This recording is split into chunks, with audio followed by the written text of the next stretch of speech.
take this opportunity to introduce our speaker of the day, Ambassador Dr. T.C.A. Raghavan.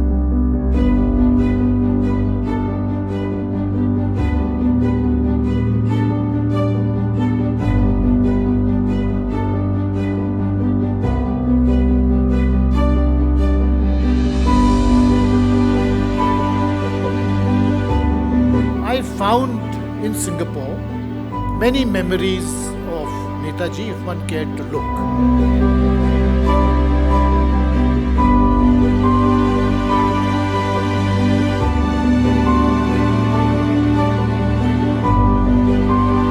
Far from being in a geopolitical sweet spot, we are in the midst of an extremely difficult neighborhood and regional situation.